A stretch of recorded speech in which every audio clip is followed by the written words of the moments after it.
Thank you very much, Mr. Chairman. It's a nice title for you to have. It's good to be on this committee with you. Thanks for convening this hearing. Let's take a look here at something that Facebook, Meta, whatever, something that they've said, Mark Zuckerberg in particular said, or was reported in 2021, senior officials from the Biden administration, including the White House, repeatedly pressured this is Zuckerberg speaking, pressured our teams for months to censor certain COVID-19 content, including humor and satire, expressed a lot of frustration with our teams when we didn't agree. Ultimately, it was our decision whether or not to take the content down.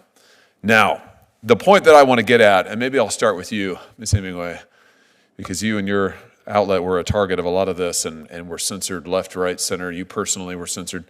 Don't you think that Facebook needs to be held accountable for their role in all of this? I mean, so Facebook, Mark Zuckerberg says, gosh, they were so mean to us, the Biden people, they threatened us, and they did. Biden did.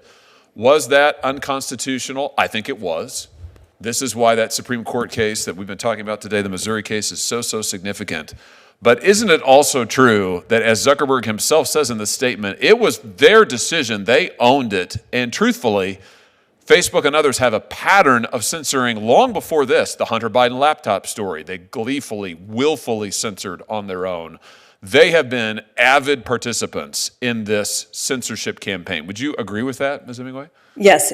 Mark Zuckerberg, who spent nearly $450 million in the 2020 election to control the outcome there, has recently done a few little things like saying, I was sort of pressured to do this censorship, or, I'll give $1 million to the inauguration committee, as if this in any way makes up for the campaign of censorship that he was engaged in, which was probably valued even more than the money he gave to the election, to censor and silence voices like mine and my publication because we said things on all sorts of topics that were at odds with what he wanted, whether that's the radical trans agenda, how elections should be run, how to respond to the COVID pandemic, all sorts of topics where in a free society you should have free and open debate, and he worked very hard to keep that from happening. So I find these statements kind of interesting, but they nowhere near deal with the agency that he had on this and how much power he has as the head of Facebook. Yeah, I'm glad you just used the word power because that's a big part of this story, isn't it? Companies like Facebook, Meta have enormous structural power that Mark Zuckerberg has spent, to your point, he has spent billions of dollars amassing. He has worked to destroy competitors who might break that power up, challenge that power in any way. He has used that power to stifle competition. He's used it to stifle views he doesn't like.